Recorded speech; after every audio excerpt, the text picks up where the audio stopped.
Cody Fleming is the man who leads the brigade. Who's going down? This is Rasslin Rage. Who's doing now? This is Rasslin Rage. This is Rasslin Rage. Cody Fleming is the man who leads the brigade.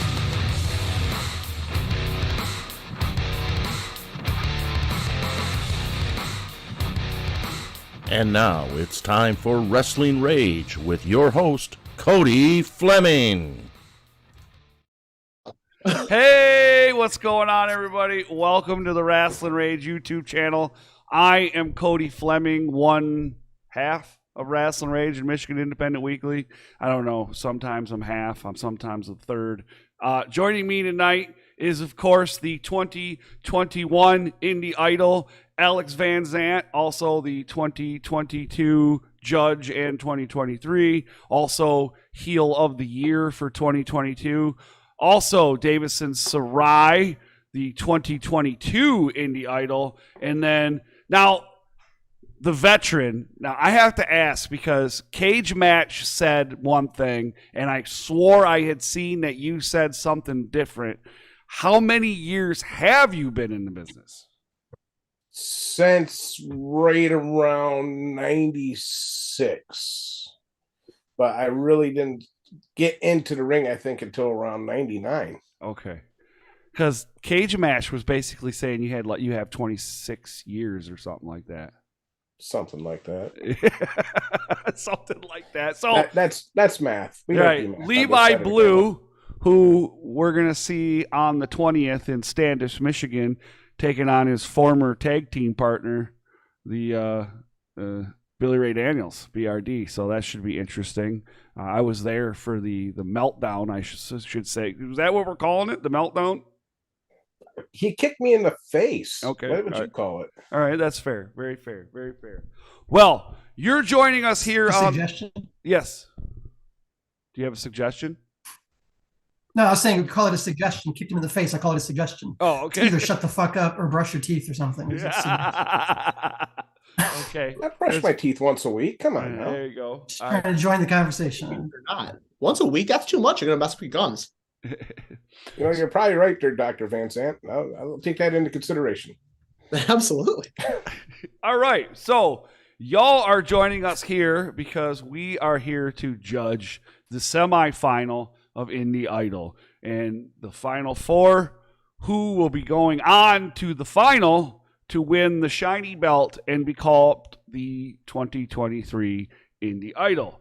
Quick little reminder to everybody watching and anybody that's competing still, that person will hold the Indie Idol belt for the entire year until the next competition, where they will have the choice to relinquish the title and become a judge or defend said title, right?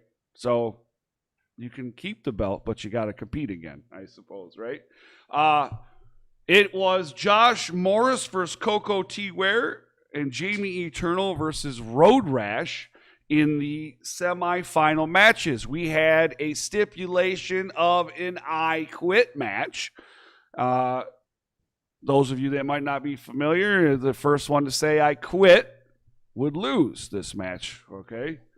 Now, let's go ahead and we'll start it out. AVZ, we're going to have you start the round table out tonight, but we're going to start out with Josh Morris and Koko Ware. Let's do it, baby. All right.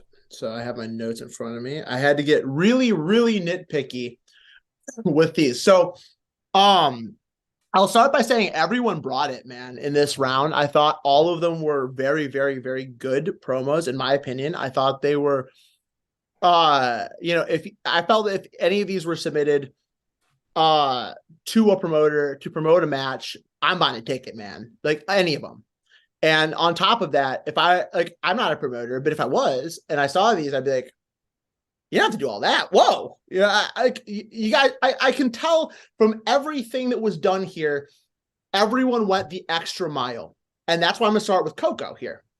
Because for Koko, going the extra mile, I feel for me, was doing what he did here, where it was no gimmicks. There were no props, really. There wasn't any of the extra stuff. He cut it as a straight forward monologue, which he does so well. But he finally got serious at the end, and I really like the aggression that he brought, because in the final 5 to 10, I wasn't sure he was going to do it. Like, as I was watching this promo, I was like, okay, I see what you're doing here. You know, you're doing your thing, but are we going to get, like, for the first time, are you going to convince me that you're going to kill a guy? And he did at the end of this one with just the final few seconds. And it was all I needed. When he took those sunglasses off, I loved it. Now, onto the weird nitpicks, because I have to get into that, right? There's things I like, things I didn't like. I have a lot of notes. I liked the have a lot of notes. Oh yeah, of course. I'm a nerd. I showed you my Charizard earlier. Like, come on, like, so you opened it with you know, the "if I can be serious for a moment" gimmick with that was the Lance Storm reference. I love that. Koko, you continue to show off your fandom while making it your own, which I really, really like. Now, when you basically, in the middle of this, you cut a hard times promo. You did. You cut a hard times promo in the middle. I did feel like you made it your own. Early in this competition, the very first critique we gave you was do your best to not sound too much like Dusty Rhodes, because I know that you're borrowing a lot from him. But I understand also that that's kind of the character, is that, like, you're a character that was made, like, you're like the super fan character, and you're a podcast host. This is why you love it. That's why you're in it. That's why you're doing what you're doing. I mean, we all do, but your character is that. It's almost like, do you guys know who Mega Ran is? The rapper? Okay, he's like a super fan of, like, pop culture, especially wrestling, and he does rap songs from the perspective of wrestlers occasionally. Like, I jam out to, like, his NWO song a lot. It's The Outsiders and stuff like that. It's cool. It's like from the perspective of that, and he also does, like, from the perspective of superheroes. And I feel like, in a way, it's like a Bizarro World Dusty Rhodes. Do you know what I mean? Like, Bizarro World, like, but you did make it your own. You're borrowing, but I don't know. I didn't hate it, but I didn't love that aspect. I thought that you could have probably done without it here at this stage of the competition, knowing that we were going to bring that up. Do you know what I mean? Because when you were going off into the hard times deal, you know, you did it well. You did it very, very well, but it did feel like a tribute in that moment. I like that you mocked Crispy Rico. Little nitpick: the sun was reflecting in your glasses the entire time. Your studio lamp. It happens. What are you gonna do? But also, it's one of those things where, like, maybe if you saw that again, it's just a little nitpick, but you knew we were going to nitpick you. You knew we were going to come down to everything. It was going to be absolutely everything. You know, I didn't really ping you for it necessarily, but it was something that I did notice, and it was distracting for a little bit, to be totally honest with you. I was trying to look in your eyes. Your eyes have the sunglasses on them. The sunglasses have that big reflecting O in them. So while I'm trying to look at, like, honestly, I know you took the glasses off for the dramatic effect. If you see that happening, take them off immediately. You know what I mean? Because the thing I'm trying to look at is your eyes. You're telling the story with your eyes, right? So I know with dramatic effect, maybe probably do it earlier. Probably, definitely. So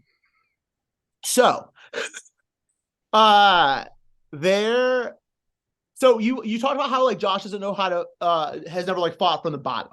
And I understand where you were going with that reference. But at the same time, again, I have to, like, put myself, this is all, like, weird, right? None of these critiques are, like, all of these were really, really good. So I have to, like, go to the extra shit, right? So if I was Josh Morris and you cut this on me live, if I was Josh Morris, I would just immediately grab the mic out of your hand and go, what are you talking about? From the bottom, I did this last competition. I was at the bottom. I got the worst score in the first week. I didn't make the playoffs, but I came back and I fought and I fought and I fought, and I just barely missed them last week. And this year I'm undefeated. What are you talking about? Just like start from the bottom. I started from the bottom in this competition, in this business. You know what I mean? I'm not saying that it's like, I understand where you were going with it. You were trying to go after like the presumed upbringing. And it wasn't like, again, this was a good monologue. It was a good promo. You're very slick. The wordplay was there. I gave you a 37. I was really strong. So, Josh Morris. You're a motor mouth. You never stop talking, just like me. But you keep it going. You're 100 miles an hour, and you stay that way the whole time. And I believe every word. A lot of people, when it's like it's just like, well, are you rushing? How can I understand you? Your natural cadence allows for those beats to register without it feeling weird, because your body language, your character, the feel, it's all there for me. There was one thing I was like, be careful with this one. You said the words "on a real note" in the promo. It's not the worst. I understood what you were saying. I feel like that's something your character would say. However, if you say things like, if I could, like, but let's be real for a moment, and you're in this situation, you know what I'm saying? It's like, so everything else you said wasn't real? You understand what I'm saying? I'm not saying that like people necessarily feel that way or anything else, but it's kind of like one of my pet peeves is if someone wants to cut a shoot promo, brother, and like they start in character and then stop being in character and then like start their like little like the shoot portion of it without like trying to like, and then they just they're like, and this is real. It's like, oh, everything else isn't real. The rest of the show wasn't real. Like, what, your character wasn't real up until this point. Well, then why bother? You know, it's like, we all know it's not real. Don't like, but we're there to believe. Yeah, I don't know. It wasn't a huge thing because I feel like your character says as like something they would say in passing, like you would just say like on a real note. You know what I mean? That's something that you would say. But I do personally try as hard as I can to avoid the word like real or shoot whenever I'm cutting any kind of a promo. And that's specifically why. So if I want to give someone, it was funny, actually, I did this like pretty recently. I tried to give someone an Iggy to like, hey, like, let's stop shooting right now. Let's get back to like the character work. In an open forum, like talk show type deal. And I didn't say stop shooting or anything like that. I just said, hey, let's put our shotguns back in our pocket there before someone gets shot. And it's going to start with you, bucko. Do you know what I mean? Because I think he did. He, in the moment, he got the Iggy, but like the crowd didn't. Do you know what I mean? And I think that's kind of whatever. I'm rambling on that. I like that you brought up Kayfabe Kitchen and Miss Kitty. You always have the little gimmicks in the background as Easter eggs consistently. This one said, you got no cocoa nuts. I thought that was cute. As a little extra something. And I did have something that I said in here that's another positive. I said, I'm actually reading this verbatim. I wrote, Josh proved to me that more can in fact be more when executed correctly. And with his nonstop reference and like, it's a verbal onslaught. You cut a monologue that I absolutely believed your character could do in any situation. I felt like that's 100% you. And there was no fat on the promo as far as I could tell. You gave me a million things, but I feel like I was able to digest them. And again, this is just my opinion at this point, right? And for that, you got a 39.5 for me, for Josh Morris. So Josh Morris for me. So Josh Morris wins for you on that one. So, all right. So Davison, you want to go or Levi? I will go. All right, you. go. Say ladies first. All right. Well, thank you. I appreciate a man with some manners around here, Levi. Oh, Jesus. Not assume anyone's gender identity. I can't pass. Oh, that's good job. Got me.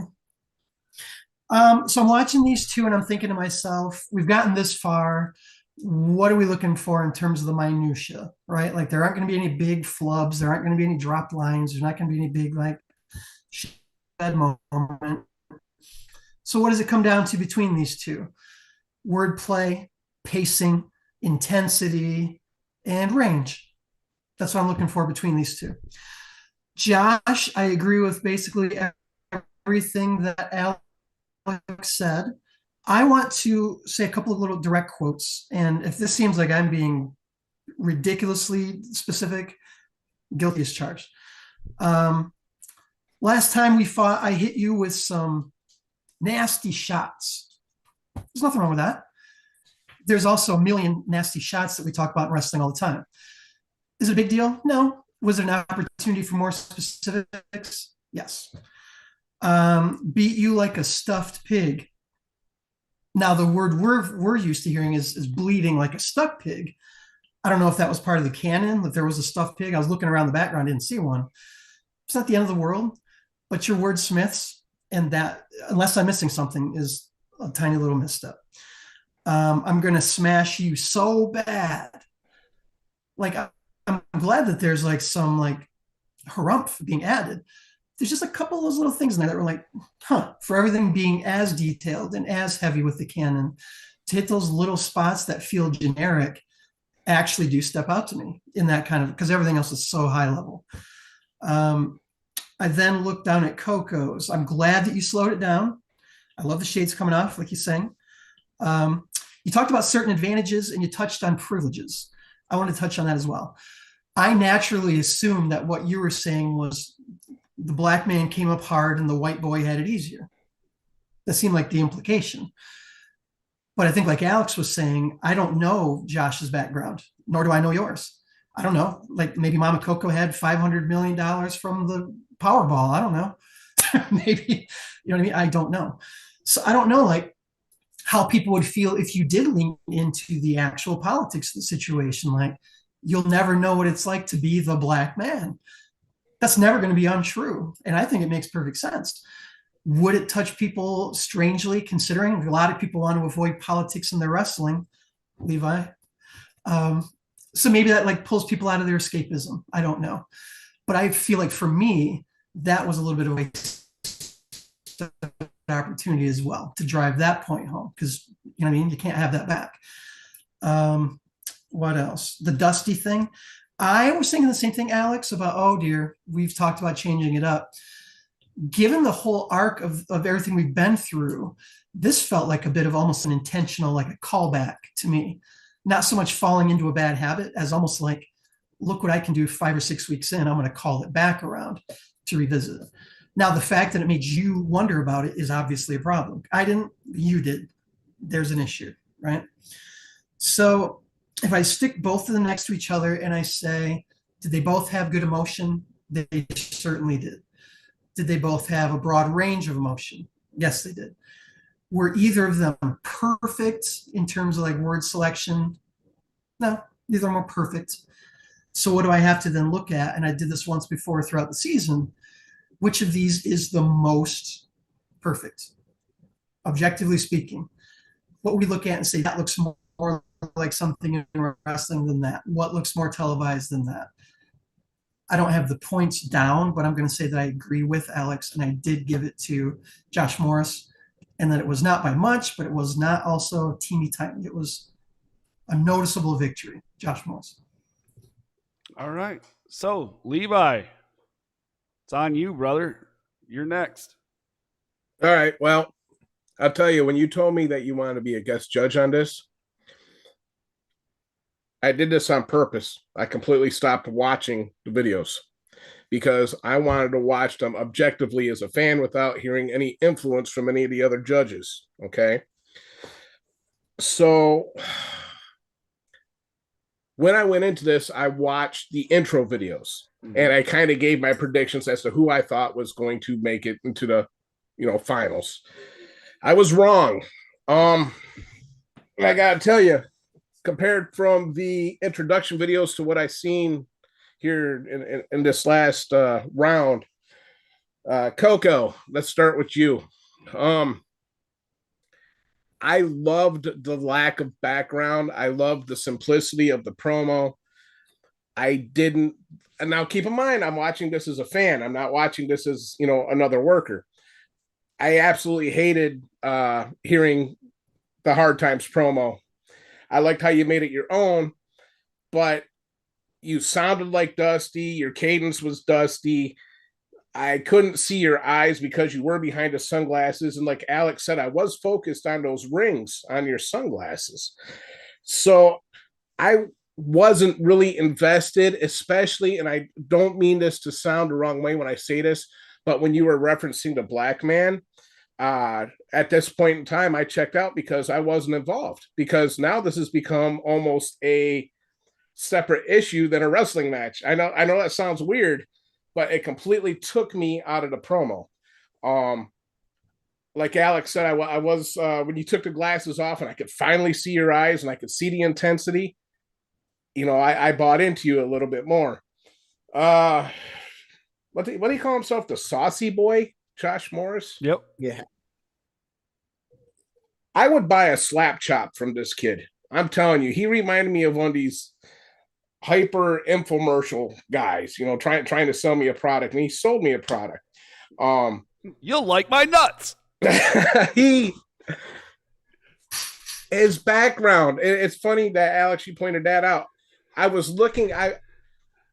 It actually took away from his promo because I was actually looking at the background, seeing what he had on the board behind him, and you got no coconuts. That, yeah, I did kind of laugh at that. I thought that was cute, but your tone and your cadence, like Davison said, it brought me back to your promo, and I bought exactly what you were selling.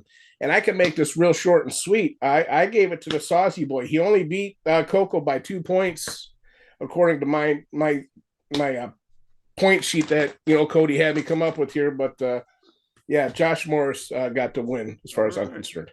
So Josh Morris there. Well, that means that I am no longer count anyways, but I'm still going to say this. We'll start with Koko for me. And this for me was only by 0.5 between these two. And I originally had these two tied. And then I had to go back. And then I had to go back. And then I had to go back. And then I had to go back. And I mean, I just kept going back and kept going back. So I'll break it down before it was tied and then what made me finally decide on who was the winner. But there's a lot of emotion for Koko towards the end. We've all talked about that. The eyes, we see the eyes. That's where the emotion starts. For me, overall, great promo. I enjoyed it. You can tell in this promo that he really wants it based upon the emotion in the eyes. I don't have any corrections. That's these guys here. They gave you what you needed to know. Josh, I love so they're talking about your background. I love your visual demonstrations that were going off on the sides when you're smacking. And I love that it actually said visual demonstration. That was great. Loved it. Good stuff. Great use of pop-up graphics. Used key points from his opponent's previous promos against him in this promo, right? I felt the emotion, but I couldn't help but laughing at the end when he's God, yeah. I laughed my ass off, dude. It was great. All right. So at that point, they were both tied, and then this is what I put. So when I go back and I watch these over, I find myself going towards Josh Morris. Therefore, Josh Morris wins. So Josh Morris is one of your finalists, ladies and gentlemen. Josh Morris to the final. Now, and congratulations also to Koko, man. Like, I feel like we should do that too. It's like the send off. Like he this was crazy. He's a non-wrestler. Mm-hmm. And I gave him a 37. Like, that's a really high score. You know what I mean? Mm-hmm. Again, like, Levi, you said who were your picks based on the intro promos? It was Summer, and it was Annie. Okay. Yep. Okay. Very cool. I honestly, I was like, Man, if you haven't watched the last few videos, like, you got to watch their evolution, man. They came so far towards the end. Yeah, they grew a lot. But yeah, hey man, like, congratulations, Koko. You're the man. You are a great talker. Thank you so much for doing this. Congratulations for making this this far. You're awesome, dude. You're awesome. I love how you react to shows and everything. You're the man. His fandom really showed through in that promo. It's just, I guess I should have been a little more objectively, knowing that he wasn't a wrestler, but I just don't think a person should play. If you're going to be original, be original. That's the best advice I got for him. Absolutely. Right. So now we go. So I'm not taking anything away from this match because this was very hard to judge as well. These two, so there's a lot of history just in Indie Idol alone between these two, all right? Jamie Eternal, Road Rash, they have competed in all 3 seasons of Indie Idol. Both of them, all right? Jamie Eternal's made it to a final last year against Davison Sarai. Road Rash made it to the final in the first year against AVZ. Who makes it? One of them's making it again. Which one? We don't know yet. And I'm going to take this one first because you guys are a little bit more objective than I am on these. So let's see here. Jamie Eternal, you definitely fixed any of the issues that was going on with your audio where we weren't being able to hear you when you had your mask on. What does this say? I can't read my own damn writing. Anyway, but while you're looking for, I think you did voiceover personally. I haven't asked him, but I'm willing to bet you voiceover and just acted out the part. Right. Yeah, well, I'm pretty sure. But it worked. It sounded good. I liked it. I don't know. The mask, I like the mask, but I wish I was seeing you more. That's the one thing. I wish I could see you more. Then we got Road Rash. You referenced the competition basically the whole thing, and you made everybody that you had faced previously part of your promo. Like, you brought them into the promo but didn't say their names, and you just showed like little graphics, right?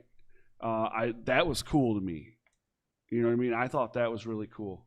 And I'm gonna put it out there. This is by far the best Road Rash promo I have seen. And that's a fact, Jack. In the terms of who stepped up, I'm going to say Road Rash brought it on this one. So this was an amazing match. Some here said this was main event or should have been a final. Even some Impact people said that. Just to put that out there. I don't disagree. And I'm going to put this out there. Just like college football is able to blame the computer, now so is Indie Idol. So it's the computer's fault, not mine. But I love both of these. But when it came down to the scores, for me it was Road Rash. Mm-hmm. Who wants to go next? Who wants to go next? Levi, if we go in reverse order. Awesome. Oh, okay. Okay. The legend. So, again, I didn't watch any of the other promos, but here's the thing. I've been watching Road Rash and Jamie Eternal cut promos for a few years. Road Rash was running his own promo league at one point in time. I believe he called it the Promo Bowl or something like that. Mm-hmm. And Jamie Eternal competed there. And Jamie Eternal puts out some of the single best promos. I mean, visually, verbally, his tone, his cadence, when he had his manager with him. I mean, some incredible stuff. Road Rash, there were some promos I had to absolutely turn off because that guy, all he would do was yell and scream and show his hammer. Like, no big deal. these two promos, Road Rash was a completely different guy. I'm surprised his wife doesn't kick his ass for turning his garage into a studio, because that was absolutely amazing. Yeah. Jamie Eternal, yeah, had to be a voiceover in the beginning with that mask, because I'm like, you know, I could hear him clear. You know, he was doing the head movements and whatnot. He took it off. You know, Mr. J, the smoke. You know, he does some incredible visual effects when it comes to his video editing work. And Road Rash flipped the script on him. When Road Rash did the reveal and he pulled back his hood and he had the red eyes, I'm a person who loves simplicity, but when he showed those red eyes, I was like, oh shit, there it is. I mean, I hate to say it, I love Jamie Eternal, and I really don't want to get stabbed, but that was the proverbial nail in the coffin when Road Rash did the reveal. And Road Rash on my score sheet beat Jamie Eternal by a half a point. Davison or Alex? I would love it if Alex would go third. Okay, I'll go. So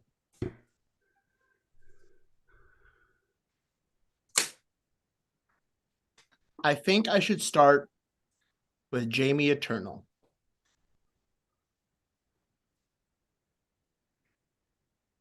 And here's why. I felt that your cadence was rushed at the beginning a little bit. You don't talk particularly fast like a Josh Morris or a Koko, but your cadence does have a flow to it. And at the beginning, I felt that you weren't letting your sentences, your points breathe. Particularly when you said, do you know what that means, Road Rash? And you went right to the next sentence without punctuation. You used a comma instead of a period, but it's not even a period, it's a question mark. So on that, I have to get nitpicky. And this is where we're at, you know what I mean? And what actually kind of threw it off even more for me was that as you kept going, you found that rhythm and that cadence started happening and the images started popping up. And then the cadence really started coming, man. I mean, that's exactly the the Jamie Eternal. I'm so flustered because like, they're both so good. They're both so good here. The visual effects, I have to get down to the nothing, like the little things, the tiny little bits, the things that like, I wouldn't normally ever pick out of a promo, but at that point, I just felt like your flow was kicking and you were really going off and you were punching and you were jabbing and you were ducking and weaving.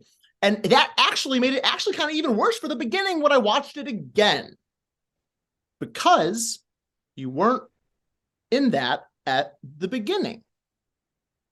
And while you can do it however you choose to do it, you know what I mean? If we're talking at least like match style, I do enjoy, like, if you look at Koko's promo, and I know we're going to do a different thing. He started here, and it got faster, and he built, and the intensity came up, and it came up, and it came up. But there are a lot of different things in doing that, right? Like building a match. You're building to that big pop and you can slow it down. You can bring it up. You can do all these things, but there's different things. Just like in a match, there's tempo, there's feel, there's character work, there's pacing. There's all of that going into this. And I think that, you know, almost everything was hit. The only thing that didn't hit for me here was the cadence at the beginning. And it made it loud later on when you really turned it on, because I was like, there it was. You know what I'm saying? And again, I'm harping on these little tiny things. I'm literally talking about a quarter of a second after a sentence. That's where I have to go, I feel like, with this in order to find problems, which is amazing, right? If I may, I remember the spot you're talking about, though, so it's not just you. Oh, thank you. Yeah. Like coming out of the, you opened it with that, like almost like a disclaimer or a definition. And then you went to your normal cadence, but it wasn't your normal cadence. It still felt like you were stuck half in the definition. And I was like, nyeh, nyeh. Especially because you did start punching hard as you went on. And I felt that you ended really strong, especially when, again, that mask came off. And the mask is part of your new character. It's who you are. It's a big deal. It's cool. But in the past, as you've done this, the mask itself and the parts with the mask on was the intro, but you started with a different intro where we still didn't see your face. You know what I'm saying? So it's like, if we're talking about maximize your minutes, I felt like there were a few seconds that you could have maximized there by taking your mask off a little bit sooner, because, it's almost like, the establishment of a match, your intro, you're coming out, right? If I spend too long running down the crowd with cheap heat on the mic, my time, it's 2 minutes here. You know what I mean? I got 8 minutes. I just went 30 minutes over on my promo. Cool. 30 minutes comes out of my heat. Sucks. But maybe they really want to see the heat. And maybe I kind of lingered on that. I don't know. But I did feel like I wanted more face time. Boom. And that did kind of come down to like when the emotion really kicks in. It didn't really happen until the mask came off. And it was there, but I still feel, again, the cadence was off. And when it came off and I could see your face and all that was there, I've actually seen you be bigger in other promos as well. So I was a little bit shocked to see like not as much over the top, but I didn't think that was a bad thing. I didn't hold that against you at all in this one, right? It wasn't as much like, I felt like the facials were toned down a little bit in this one as opposed to some of the other ones, but I don't think that's necessarily like a problem. You know what I mean? But I did feel that way even when the mask did come off. I think you're the best at video editing and at all of that other stuff. I think you're one of the most creative guys in all of wrestling. And when I say that, I don't just mean in promos. You're creative in the ring. You're creative with your character. You're creative with the canon of your character, how you include your partners and your manager, and how you do that Beetlejuice spot and all, but you're still scary, but you do comedy, but then you're scary and it's not weird. It still works. It's like you're supernatural, but we know you're still a man. You're not all the way, Jason Voorhees, where it's like, well, I guess he's just going to kill me and there's literally nothing I can do because he's a zombie. It's like, oh, you're more like Leatherface, where it's like, oh, he's probably going to kill me, but I'm pretty sure if I decapitate him, or I guess in this world, like, I don't know, hit him with 7 finishers, he has to die eventually. Do you know what I mean? He is a man, and the humanity in that, I really like that. And man, I really liked it. But those were just the little things I found. And with Road Rash, whoa, you know what I mean? Like, you brought up that you were 1 and 2 in the competition, and that was for a reason. Like, I honestly, like, as a friend, not even as a judge, I was like, dude, what the hell? And I know that you were like sick for one of them, but I was just like, I remember facing you in the finals, and I was like, where's that guy? Where was the guy that I was like, oh, crap, I got to bring it this week or else he's going to beat me. I got to bring it this week. This is the finals. Holy crap, right? Like, intensity unmatched, like, everything's going on. I really feel like you're going to kill me. It's this, talk about a creative guy. I felt like your promos were always very, very creative. I felt this year it was almost like you got too creative. Yeah, not even too creative, but just like almost a little bit jumping the shark on a couple of them. But you went back to the basics, and the guy that I was like, oh crap, this guy's gonna beat me. I gotta go hard. You beat that guy's ass this week. You beat that guy's ass. Like, you beat the best version of yourself, I think, this week. If I have to, like, whoa, like, again, you did. I was part of that. The promo bowl that you did, and I wouldn't be here if it wasn't for that. So I thank you very, very, very much. And the promos, like, even from there, I was like, okay. But then when you did Indie Idol the first time, I was like, whoa, this guy's turning it up. And today, and that's what I was looking for this whole competition. And you didn't just turn it up. You like leveled up. You know what I mean? It's not even like level up. It's like you evolved. And you didn't go blink, blink, blink, blink, blink, blink, blink. You just showed up a Charizard. Do you know what I mean? You just showed up a dragon. You were like, well, here we are. Take that. There were some minutia I could maybe kind of bring up. When you said, look, Jamie, I don't know 100% that that's the verbiage I believe that the Road Rash character would use in that moment, but also I don't know your character as well as you do. So everything that you do feels real in this promo and like when you turn it on. And so now I know you brought your daughter in for one of the promos. So it's like, maybe this is a more like, okay, maybe you would say something like that, like a real person. Like maybe you do like between serial killings, like go to the bank once in a while. You know what I mean? So I don't know. That was nitpick.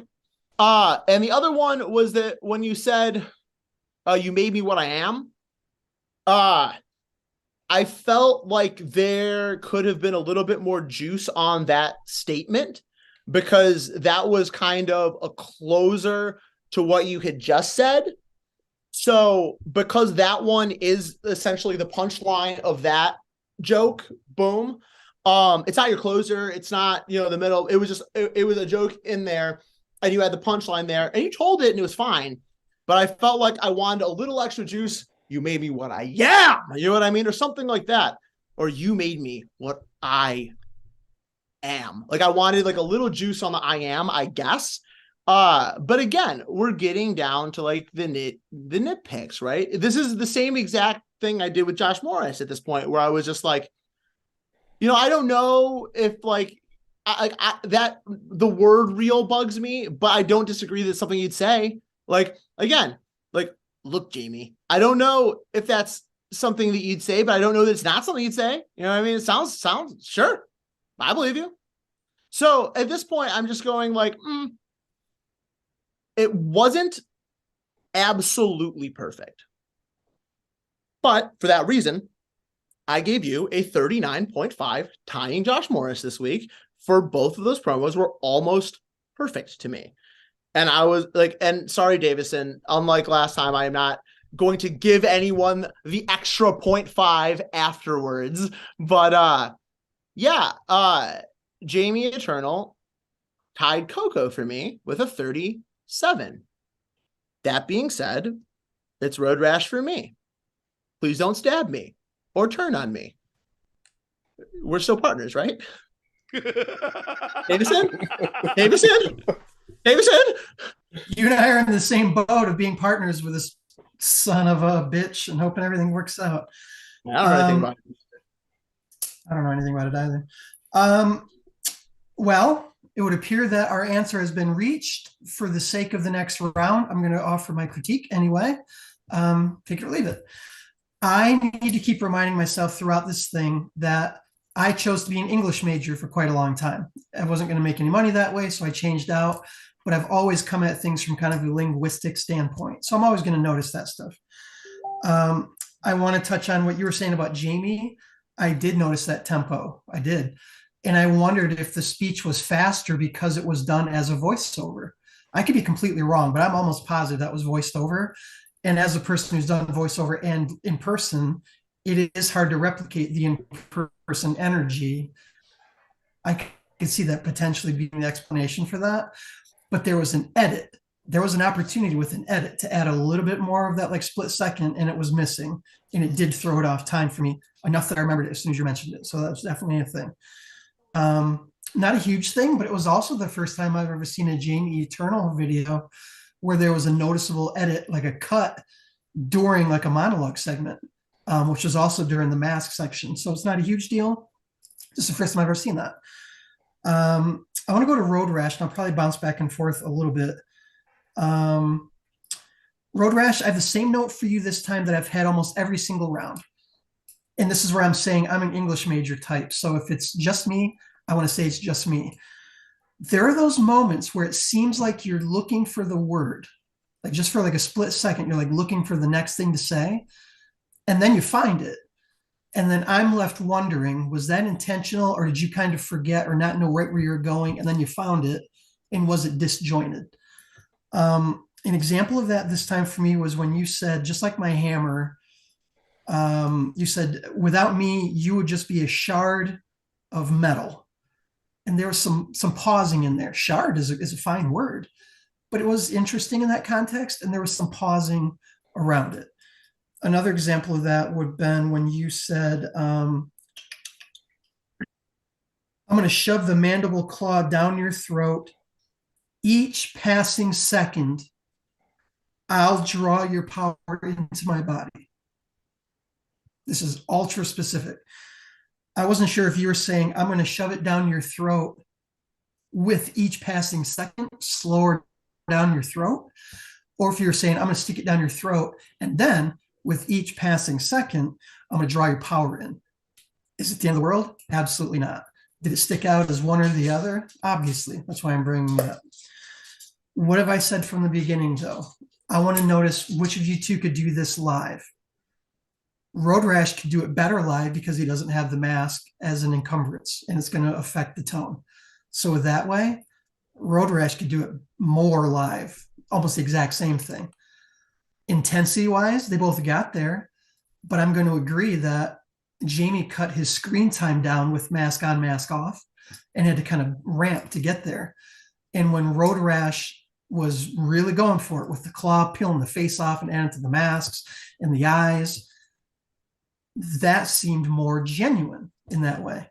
So according to my own criteria throughout the season, as uncomfortable as it might make me for various reasons, I have to go through group consensus and say that I had Road Rash winning this one as well for the reasons I just listed. Road Rash, if you take the pointers I'm offering you, I think you're completely and utterly unstoppable. Just that little bit of wordplay every once in a while. If you notice that you did it when you watch it back, go back and redo it or something. But there's just those little teeny time glitches in there, and every one of them for me. To me, that's all you got to focus on. So congratulations, Road Rash. You got it. So there it is, ladies and gentlemen. Road Rash versus Josh Morris in the final. Josh Morris is currently undefeated. Road Rash is now, where would he be? He would be, let's see, so where is he at? So 4-2, I think. He'd be 4-2 now. He's now 4-2. So I am supposed to tell all three of you, though, per someone in the chat, that he's stabbing all of you. And as long as I say that, then I'm might be clear to not be stabbed. So I doubt it, but I tried. Not I don't know. Right. I didn't even get my chance to do the put over. Jamie, dude, like, you've been so consistent. Like, there's consistency over a season, and then there's consistency over 3 seasons. There's consistency in the promo ball. There's like, your whole career has been consistent creativity and greatness. Like, and thank you, man, for like you took me under your wing. I wouldn't be where I am if it wasn't for you. You're still doing it. You know what I mean? Like, we're still teaming together, and I'm learning from you every time I do. Honestly, I really am. So thank you for everything that you do. You give so much to everyone in wrestling, and thank you for, like, you know what you do? You keep on coming back and showing everyone. You set the bar, man. You set the bar in this competition for promos every single year. You know, and that is so cool because you're growing and you're doing new things, and you're still finding ways to be creative and still finding ways to be inventive. And so, like, if anyone finds themselves, and I know I do, like, you know, I feel stale, I feel complacent, like, I don't know if I can do anything else. It's like, well, look at Jamie Eternal. He's a vet. He's been doing this forever, and he's still finding new ways to evolve his character. Look what he did this season. I love this version of Jamie Eternal. For sure. You're the man. I love you. You can stab me if you want to, I guess. Right. I do like to. Listen. Go ahead, Davison. I'm sorry, Davison, you have something to say? Yeah, just real quick to piggyback off that. I met Jamie last season because of this tournament. That's how we met. For anybody who paid attention last season, I was looking for a way to complete my character, or at least like bring together components of my character. I knew I wanted to get to a certain place. I wasn't sure how to get there. And then I drew Jamie Eternal in the third or fourth season, or the episode last season. And that's when I realized, if I have to do this to get past him, I've got a new plateau. And then the finals, I had to do the same thing again. I don't know if I would have invested that part of my character, if I would have invested that much time into production, if I would have had to flesh out, you know what I mean? All of that was because of going up against Jamie last season. And he's become my mentor ever since as well. So it's a weird fucking place. And Alex and I both said it repeatedly. We're looking up to him. We fucking revere this dude. We both thumbs down him this time, which fucking gross. But you're the fucking man. Love you to death. And none of our careers are the same without you in it. So thank you. Look, if I could, I just wanted to say, if it wasn't for Jamie Eternal, or this matchup, I don't think we would have seen this version of Road Rash. I agree. I really. And then last thing, May 7th, Grizzly's Bar. I'm on a show with Davison and Jamie Eternal. And I'm just warning the rookies, if I see Jamie Eternal with a knife, it's going to become Operation Human Shield. I'm getting the hell out of Grizzly's Bar one way or the other. So I am not getting stabbed. Crawling over a pile of corpses. That is great.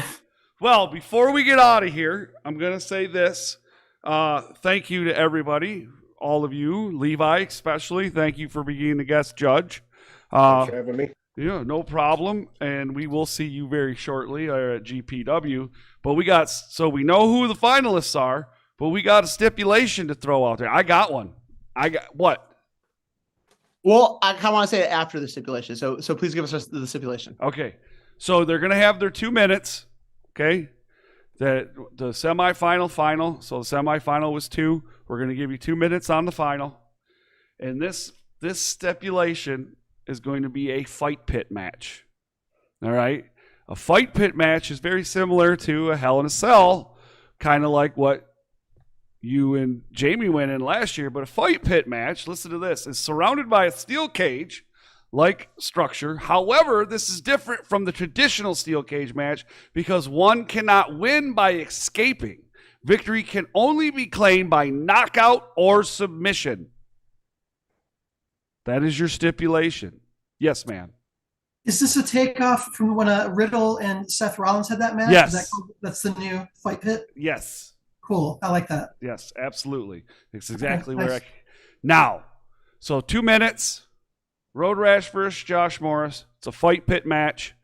Alex Van Zant, you had something you wanted to say. Absolutely. Well, of course, in this one, there hasn't been a perfect score yet, and it might take a perfect score to win this one. I look forward to seeing you guys' promo.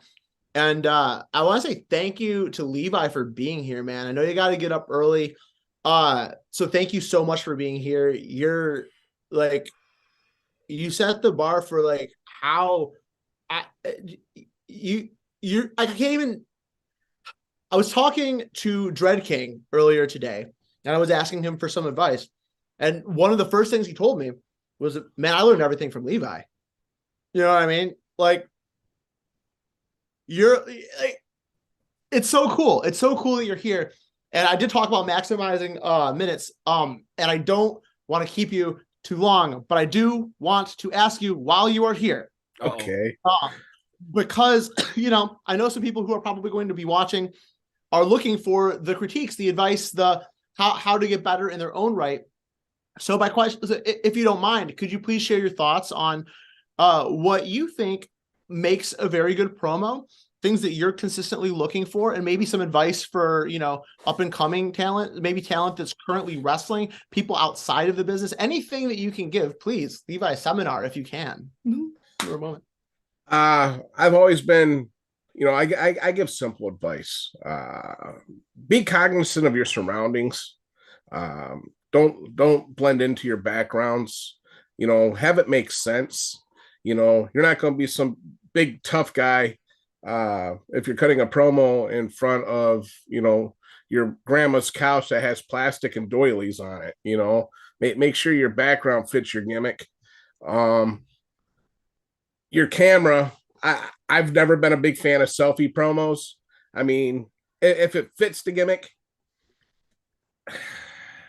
I hate to say do it, but I just hate selfie promos. And then get to the point. I hate hearing things like, well, you know what, or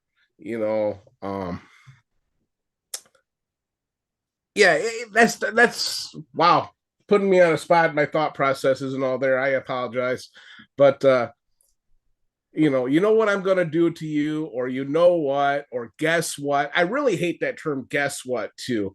When I get you at Grizzly's bar, guess what? There's gonna be a match. What are you gonna do? I just call out your opponent.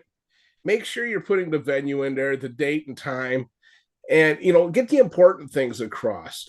Yeah, you're going to kick his ass, but here's the other thing too. I had a kid cut a promo on me coming up, and he told me, or in the promo, he called me old and washed up. Okay, very cliche, right? So if you go and an old and washed up man beats you, you're going to be embarrassed. But if you go and you beat an old washed up man, what have you done? You beat an old and washed up old man. You don't want to drag your opponent so far down in your promo that you or him don't look good for the match. You want to make it to where you can accomplish a goal, like, okay, you're a Hall of Famer, but I'm going to make my mark here. You know what I'm saying? You got to have a little give and take. Don't bury your opponent because you don't gain nothing if you beat them in the end. That's basically what I got. Hell yeah. Thank you so much. So I do have a question for you, if I can continue. Yeah. When you said, he said, you're old and washed up, I immediately thought to myself, I'm like, is there a way to make that work if he did say it? You know what I mean? Well, do you have maybe some advice for that? Because I immediately thought to myself, I'm like, man, if I was saying, oh man, Levi, look at you, you're old, you're washed up, and that guy said that years ago, but that's not who I want to face this weekend. I want the old Levi. I want that guy. Let's go one more ride. Give me your best, the best that you've ever been one last time. I want to face that guy, the guy that made me love wrestling. You know what I mean? Right. My favorite wrestler. Do you think how? But see, I would go off on something like that. I might be twice the age I once was, and I still might be half the man I used to be, but I'm still twice the man you'll ever be, type of deal. Yes. You know what I'm saying? Build yourself back up. I mean, you could say I'm old and washed up, but at the same time, the kid wants to make his mark. So you may be history, but I place my footprint on that. Build upon it. Don't just leave it lie. That's kind of where I'm going with that. You want there to be an emphasis on you still being dangerous, right? If I roll up to the ring in a wheelchair, maybe you got a point. But if I'm showing up there to beat your ass, well, then there's got to be a reason for me to be there. I have to think that I'm going to beat you. The people in the crowd got to think that I still have a chance to beat you. Yeah. That's what you want to bring to a table. If the crowd doesn't have an emotional investment in the old guy coming to the ring, then what the hell is he even coming to the ring for? You have to create that emotional investment. I think there's a way to build that in there as well. Almost like, fine, I've called you old and washed up, but for those of us who notice, when do things fight the hardest to survive? Right when they think they're about to die. So I'm keenly aware that you're maybe more dangerous than you've ever been because you're fighting for your life here, but I'm going to make, you know what I mean? You can do that, but you got to highlight why it's still potentially dangerous, or right. Why it's advantageous for you to get the win on me type of deal. Yeah. So if you don't mind me picking your brain again, this is me asking it. I have, I got to critique a few, and I've watched a lot of promos, and I try to like learn from what other people have done. And something that I kind of saw, I was like, I've seen some people do some promos like I'm a chicken shit heel a lot.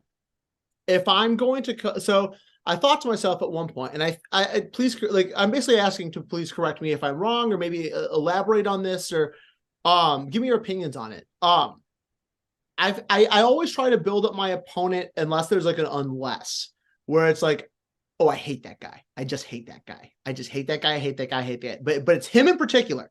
And like in other promos, I might be like, yeah, you're just like that guy I hate because he beat me once. Do you know what I mean? Or something like that, where it's like, he did beat me.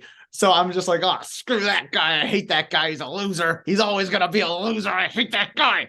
But like, I also feel like, as a chicken shit heel, I like, if I'm already in the ring and my opponent is out there, it's like, if I run them down in that moment and then walk immediately into a giant shine where I'm immediately on, like, I'm sorry, I didn't mean anything. I'm so sorry. You're the best. You're the best ever. I watched all your film. I'm so sorry. I'm sorry. Please don't. Do you know what I mean? Like, Right. Does that, like, is there a way to maybe make it work? Because I know, or not even to make it work, but like, what do you think about something like that? Absolutely, because you're already creating an emotional investment with the crowd. So once you've ran me down or ran your opponent down, the crowd's going to have kind of like that. I'm almost going to get that sympathy pop when I come to the ring.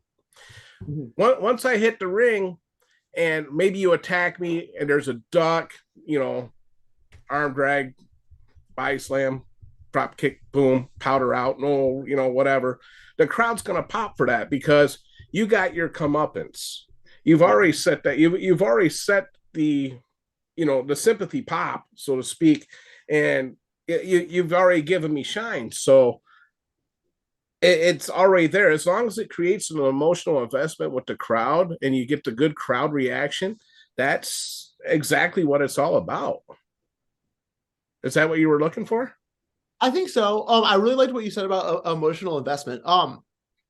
Is there anything that you see that a lot of the new wrestlers maybe just coming out of school, or maybe in their first year, like, what are common mistakes that you see that they make? And is like, what can they do to overcome that? Or what is maybe even some advice you think that maybe they haven't heard yet? My favorite advice is, or I always give to someone, is when you come up with a character, know your character, know what that character was, know a history of that character. When I came up with Levi Blue, the whole background was originally he was just a redneck from the sticks who'd like to go to the bar and fight. And eventually that became a part of my real life persona. Go figure. But if you have a story and you could tell that story, you can get it over to the fans, they buy into you a little bit more. I hate it when a new guy comes to the crowd and immediately they open up the curtain and tell the crowd to shut up. Why are you telling them to shut up? You want them to boo you. You want them to jeer you. If they call you fat, play into it. If they call you skinny, play into it if you're a heel. Do something other than to tell them to shut up. And the other thing I hate more than anything is these young baby face, fresh out of school kids, when they come out through the curtain, oh yeah, baby, big fire up, and they skip around the ring and slap hands. Stop the skipping. Go out there, get the crowd. You're focused on your opponent. You should be, this is a fight. You know what I'm saying? You guys want to see me kick his ass type of bullshit, don't worry about the skipping. I hate the skipping. Get your character over. And when you get to the ring, work the crowd. one of the things I've always said, if you're a heel, find that one person in the crowd that's giving you the hardest time. Focus on them, because it spreads like an infection. Once you zing them, then everyone around them is going to try to zing you, and it's just going to grow and grow and grow into a crescendo. Once you get that crowd either hating you or loving you, the rest is cake. You know, you don't have a whole lot to do but work that crowd. You could do 50,000 spots in the match. I tell my guys, well, when I was training guys, you can go out there and have a match and, you know, throw 50 flippy doos into a match. But if you can get them to laugh one time, if you can get them to jeer you one time, they're going to remember you forever. And I can, case in point, many, many years ago, I went to a WWE or WWF house show. Think about this for a second. The match was the Repo Man versus Jim Powers. I cannot tell you any other match on that card. We showed up. We were dressed like the Repo Man. We had a sign or shirts that said Repo Man Fan Club, signs that said Repo Man for President. We were in the front row. It was right around Christmas time. Repo Man come out. He saw us all. He goes, "Hey, boys, you having a Merry Christmas?" We're like, "Yeah." He poked the guy in the eyes. He says, "Hey, boys, have a Happy New Year, too." And he poked Jim Powers in the eyes again. He connected with us. I've never forgot that. That's the only match on that card I remember. And Repo Man is still, Barry Darsow is still one of my favorite wrestlers, because he taught me all it takes is that one moment, made me feel special. And that's what drew me into professional wrestling. Thank you, man. I like that story, like resonates with me. And I feel like it resonates with a lot of other up and coming wrestlers. And I agree that that's definitely some advice that I think a lot of people need to hear, that you kind of develop over time and you kind of figure it out. But it's like, that was the, like, especially like we were talking about how you can find one person and, you know, once you start them, now this, and now like you can just focus on that one guy. And I feel like it's for the baby faces too. One guy cheers. And when you were talking about when someone comes through the curtain and you're a heel and you're just like, shut up. I've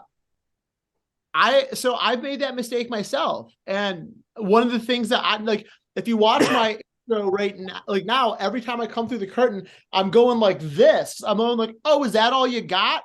Is that all you got?" Because I try to find one thing. If one person says one thing, like you said earlier about the like, "Oh, you're fat. Oh, you're skinny. Oh, you're stupid."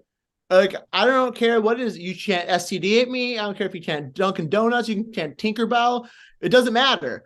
If I hear it once, I go, "Who said that?" And it's I am not Tinkerbell. You're Tinkerbell. You shut up about your Tinkerbell. You shut up about that. And I say it over and over and over, because I'm like, I feel like that's gonna get the crowd to say it, and like they might not remember my name, they might not remember who I am. You know, they might remember, like, they're not gonna remember any of the moves. Maybe, you know, I'm not that athletic, but they'll remember a moment and they'll like, "Oh, that guy's Tinkerbell. We remember Tinkerbell. Screw that guy." Or vice versa, I feel. And I feel like if you're a new baby face and, you know, you don't have anything and the heel comes out and people are chanting at them, get them to cheer, like, get them to boo them, because it'll eventually turn into them cheering you. You know what I mean? Play off Tinkerbell. Get the crowd to chant Tinkerbell. Anything you can do to latch on to whatever the heel is doing, play off the heel. It's very simple. Right. That's really good advice. Thank you so much. If I could do one more, my question, you know, I want, like, again, I'm sorry. I don't mean to keep you, but like, I really want to pick your brain. And I think that there's a lot of people that you feel the same, you know, while you're here. And, man, to go back into promos, what advice do you have for somebody who maybe isn't very confident, maybe they're not really there with their character yet, but they get a chance to talk on the mic? This is a good you one. know, what advice can you give them And what pitfalls can you tell them to not fall into that you know for sure? You know what I mean? Over the years. What I just did. Stay away from the ums. That's a big no-no, cutting a promo. If you have certain points that you want to get across, don't be afraid to write it down on your wrist tape. Don't be afraid to write it down in the brim of your hat. Take your hat off, wipe the sweat from your brow, look in there, see what little notes you got, put your hat back on, cut your promo. Are you asking like how to cut a promo on the fly?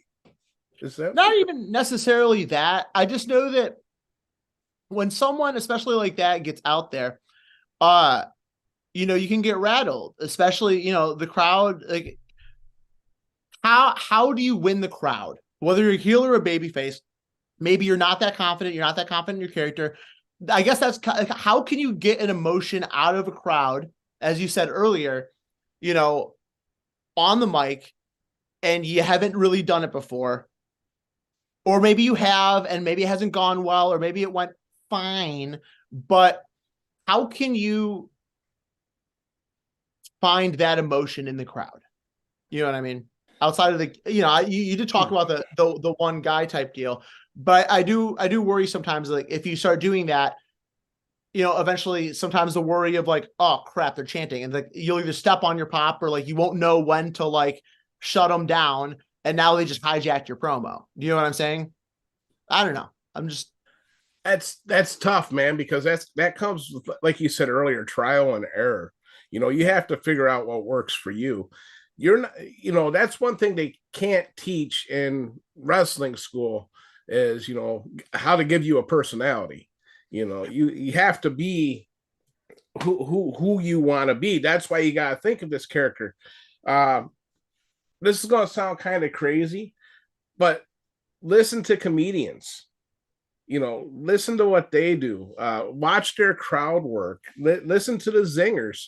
I don't know if you guys know who Matt Rife is, but he's one of my absolute favorite comedians right now. He works a crowd almost magically. You can pick up, just in the entertainment field alone, between, movies or shock jock DJs like, Howard Stern. Just listen to them. Listen how they play off the crowd there. Do your homework. Watch your favorite wrestlers that cut promos. Go ahead, and I'm not saying, Koko, this isn't to you, but I'm not saying go out there and rip off your favorite wrestlers directly, but don't be afraid to watch what others do and put it to your own advantage. Thank you, man. I think what you said earlier, especially about the, like, it's trial and error. And I feel like in a way, it's like, you kind of have to be accepting of the fact that you can go out there and flop just like a comedian. Like even the best comedians still flop, and they get the flop sweats. I think in my mind, like the best, like I've flopped on the mic before. I thought I was pretty good after a while, and I still managed to eat shit essentially a couple of times, and I was like, whoa, maybe I'm not that good. And then I remember I watched like The Rock and Cena going back and forth. And I remember though, when I say Yabba, you say Dabba promo, and it's like, whoa, I'm watching The Rock eat shit right now. Like, he's flopping. It's The Rock. And I feel like maybe what you said with the trial and error, maybe part of it is that like, you got to experience the flop sweat at some point. It's like, so you know exactly what not to do. You know what I mean? I don't know if that's necessarily heartening to the a new person who might be feeling that way. And you talked about character and finding your character and building on that character. Do you have any advice as far as like building that character? And perhaps like, do you try to draw in something real from yourself? Does yourself become, you said you became more like your character. I did. Yeah. Can you elaborate on that and like maybe some advice as to finding your character? Yeah. So when I first started out in the business, I was probably one of the more shy individuals you've ever met in your life. Very, very withdrawn. I was told for years I would never be a wrestler. And once I finally got into the ring, I started building my confidence. And once I started building my confidence and I liked who Levi was, it's like, hey, I want to be more like that guy. So I used the term Levi is just Sean cranked up to 10 anymore. To build on my character, I went through 100 different incarnations of Levi Blue. I started out as the Rebel Levi Blue, the Kentucky Bad Boy Levi Blue, Drop Dead Sexy Levi Blue. I mean, you name it. I tried to change with the times. If you don't change, and I talked about this with Davison before, if you don't change and grow and go along with what the wrestling business is going to become, you're doomed to die. And you need to evolve, and you need to change, and you need to do these things. So when I say I grew into my character, I was just growing up, really, is what it came down to. Life has a way of changing a person, and your outside influences. When I first broke into a business, you should be able to read your crowd and know your limits. If you're working a carnival crowd, they're not there for wrestling. They're there to be entertained. That's your chance. That's where you become who you are. If you can go out there and you can entertain a non-wrestling crowd, you're a professional. That's just the way I always look. I always tell guys, read your crowd, know who you're working in front of. And be careful to say the right things. Many years ago, I wrestled in front of a crowd, and a promoter. Do you guys know who Steve Stone is out of Ohio? No. I do not. Okay. He did a skinhead gimmick, and they teamed me up with him in Detroit. And he come out and he was calling the crowd all kinds of different names. And I wasn't real comfortable with it. And they handed me the microphone. The crowd was already getting angry. The microphone cut out on me. Brilliant idea. Well, ain't this a bitch? The microphone's black and it don't work either. Guess what happened? Riot. I had to be escorted out of the building. Know your crowd. I swear. Just to let you know, that was Malcolm Monroe Sr. and that was for the original ICW. Yay. Oh my God. Extra spicy level. What's that? Wow. Extra spicy level. Yeah. Let's say I didn't tread that line anymore. So well, okay. I'm sorry. Alex, well, no, what I think I'm hearing him say in a roundabout way is, we've talked about it before just during our notes for the promo people, was you have to be kind of willing to walk into failure. You have to be willing to potentially make a fool of yourself and learn that way, because that's how I think you develop your instincts. Like, we're talking about intentional skills you can try to remember, but I think the stuff you learn in front of a crowd becomes instinctive. Like, you don't have to think about it. You know it. Now you've learned it. I think that's the biggest thing. Like you're saying, you figured out on the fly, and you changed and you changed and you changed. I'm assuming you were changing because something either wasn't working quite right or you saw room for improvement. So, I mean, the crowd told you, change. That's what I'm hearing you say. Yeah, still here 26 years later, I think Cody said. So there you go. Well, I mean, like, with that longevity, I mean, I felt like what you also kind of said that was an example of you eating shit, like, in front of everybody. You know what I mean? You ate shit that night. I mean, I know the advice you kind of have, like, that's a big learning experience. But I know that's also, like, especially if you weren't, like, ready for that to happen, or you weren't as confident, I know that can really shake your confidence too. So how do you learn from that experience and bounce back and not just try to put your head in the sand and go, well, I guess I suck at promos now. I guess I'll never cut one. You know what I mean? Like, how would you suggest somebody bounce back from that, learn from it? How can you learn from your own mistakes and critique your own work, really? Or maybe even ask other people to for it. I was always my own worst critic. I'd go back, watch my matches, and I would pick myself apart. When it came to something like that, I was told that, I was given a pat on the back because of the amount of heat that I generated. I mean, those people legitimately wanted to kill me. And that's what the promoter was looking for. He wanted a skinhead tag team in the Detroit area. And Crazy. that was the one and only time we ever teamed up. And Understandably.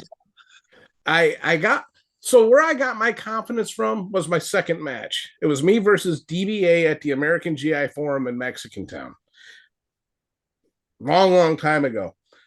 I didn't know it at the time, but I jumped on his back and I put him in like a camel clutch, and I put my fingers in his mouth and I stretched his mouth open. My second match, right? And his sister comes running up to me. Now, I don't know if you guys know Sean very well or not, but back in the day, Sean was very physical.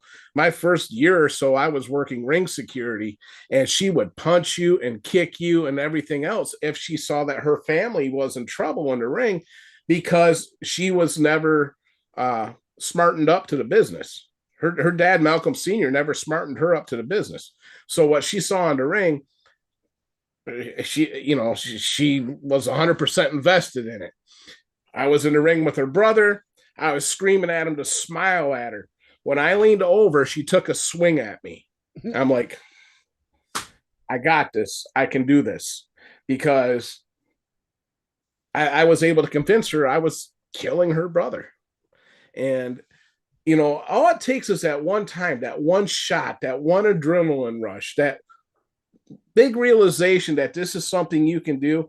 Anytime you go out there, you can say whatever you want. As far as I'm concerned, I felt bulletproof.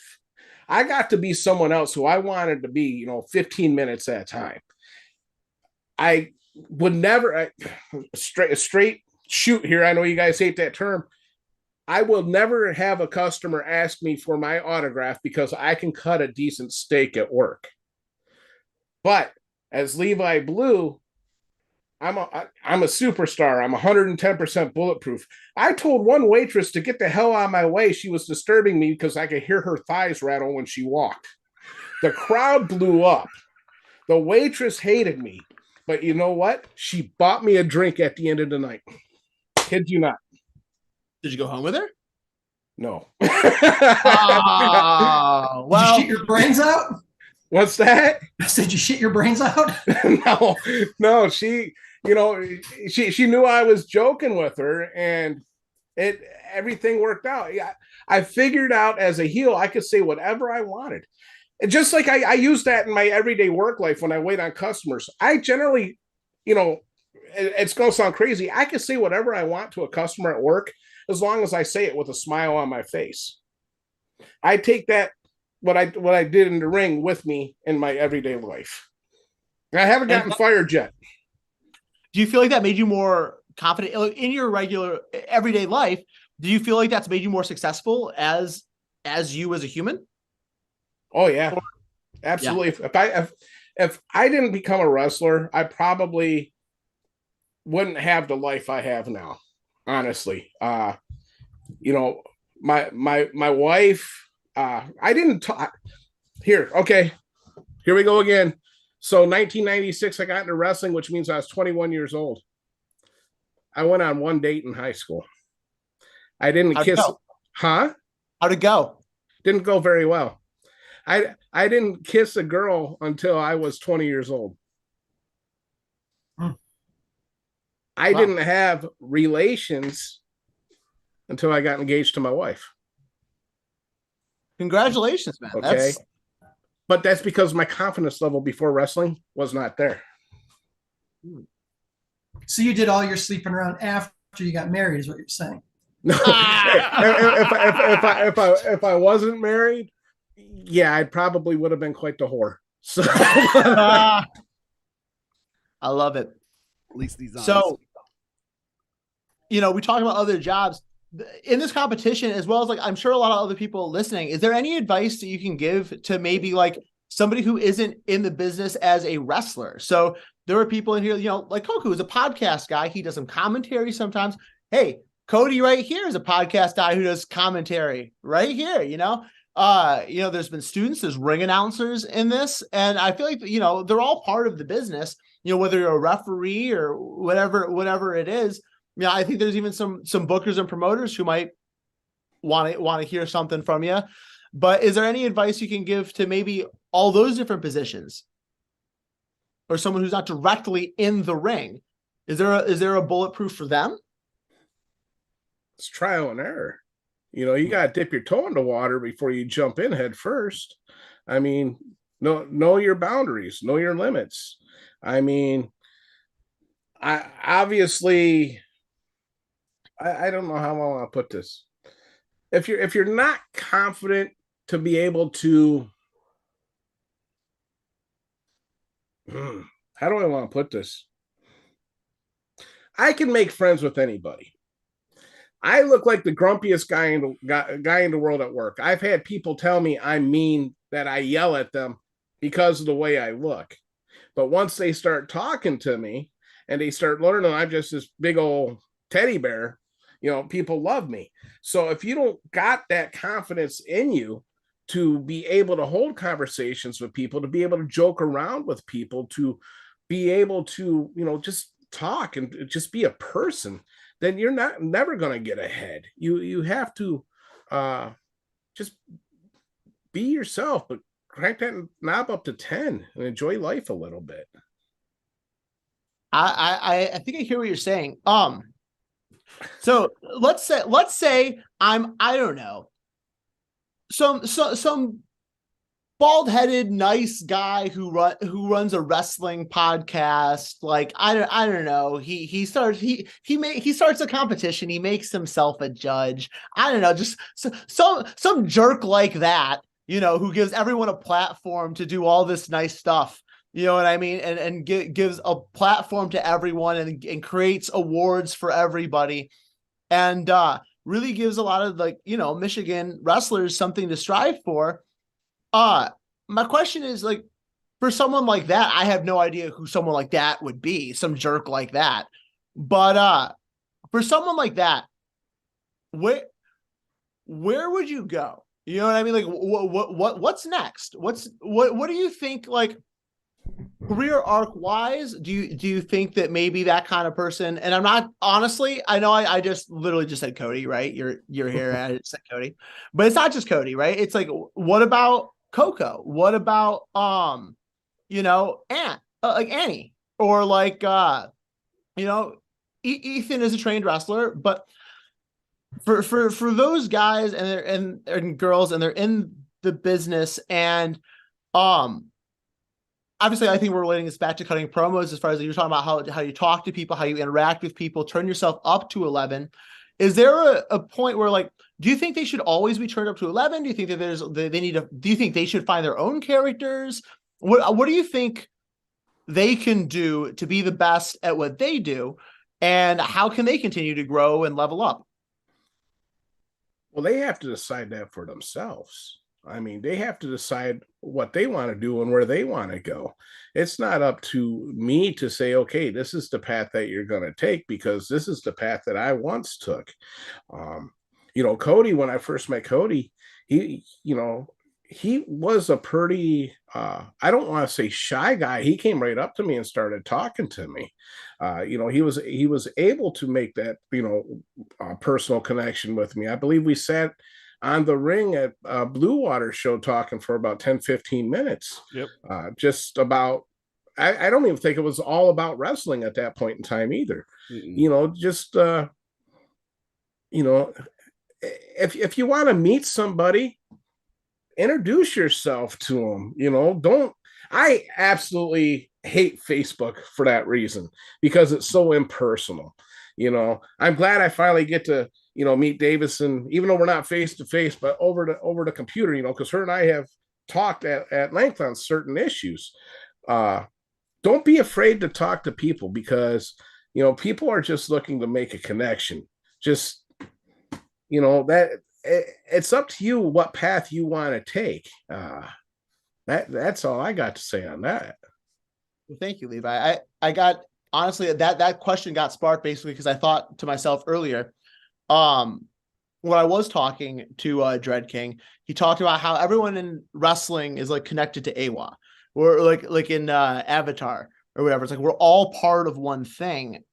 And I think that, like, you know, even if you are a ring announcer, or you're a podcast host, or you're a referee, or what have you, I think that, like, there's much to be learned from asking their opinions, from the things that they do, and like, especially, I actually realistically, I kind of set this up to be like, thank you guys for being in this competition and extending yourselves and cutting promos and doing something out of what you would normally do. You know what I mean?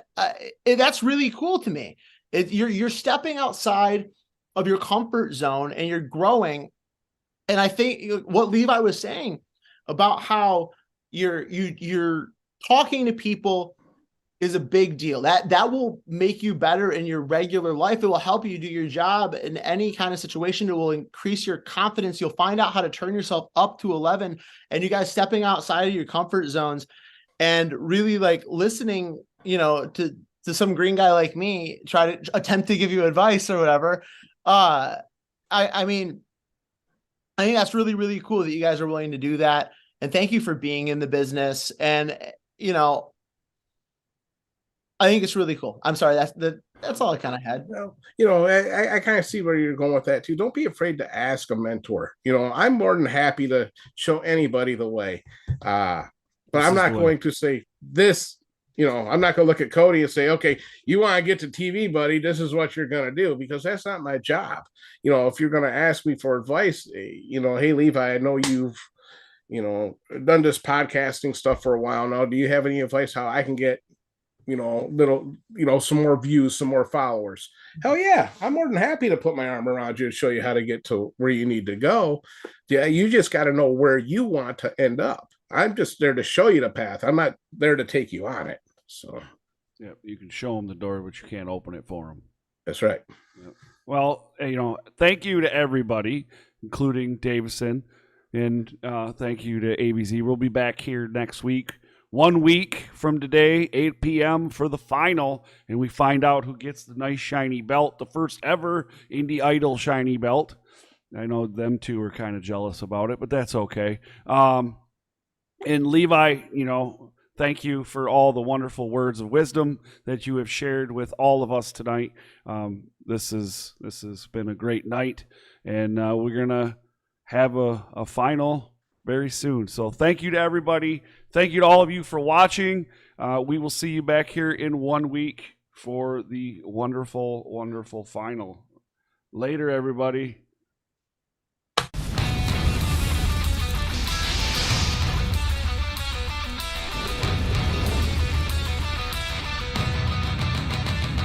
It's going down. This is Rasslin Rage. Do it now. This is Rasslin Rage. This is Rasslin Rage. Cody Fleming is the man who leads the brigade.